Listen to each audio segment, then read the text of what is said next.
Reagim publik lidhur me deklaratat e presidencës. Në reagim ndaj deklaratës së fundit të presidencës, ndjej obligim publik dhe qytetar të sqaroj qëndrimin tim lidhur me shkrimin tim të publikuar sot, në të cilin kam shprehur mendimin tim për çështje që lidhen me respektimin e Kushtetutës së Republikës së Kosovës.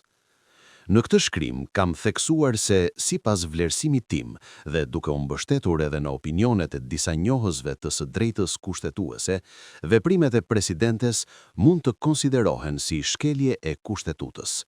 Kjo çështje nuk është ngritur vetëm nga unë, por është përmendur publikisht edhe nga jurist dhe ish gjyqtar të gjykatës kushtetuese, si për shembull Enver Hasani dhe Mazlum Baraliu, të cilët në paraqitje mediatike kanë diskutuar për mundësinë e shkeljeve kushtetuese nga ana e institucioneve. Prandaj, reagimi i presidencës ndaj mendimit tim publik më duket i tepruar dhe i padrejt, pasi në një shtet demokratik, debati publik mbi respektimin e Kushtetutës është jo vetëm i lejueshëm, por edhe i domosdoshëm. Kritika ndaj institucioneve nuk duhet të interpretohet si sulm personal, por si pjesë e lirisë së shprehjes dhe kulturës demokratike. Po ashtu, i drejtohem presidentes së Republikës, Vjosa Osmani, duke theksuar se ajo vetë është juriste dhe ka qenë pjesë e proceseve institucionale që lidhen me ndërtimin dhe interpretimin e rendit kushtetues të vendit.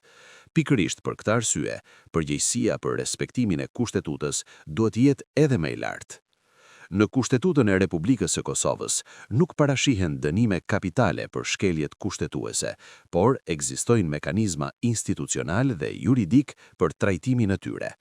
Për këtë arsye, çdo interpretim, sikur unë kam bërë kërcënime apo kam kërkuar ndëshkime të dhunshme, është i pavërtet dhe i pabazuar.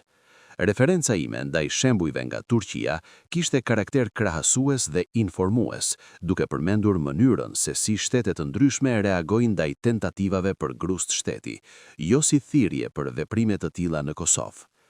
Unë nuk kam kërcënuar askënd dhe as nuk kam nxitur dhunë.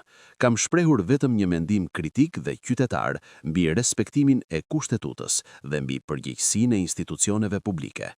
Në një shoqëri demokratike, mendimi i lirë dhe kritika ndaj pushtetit janë pjesë thelbësore e jetës publike.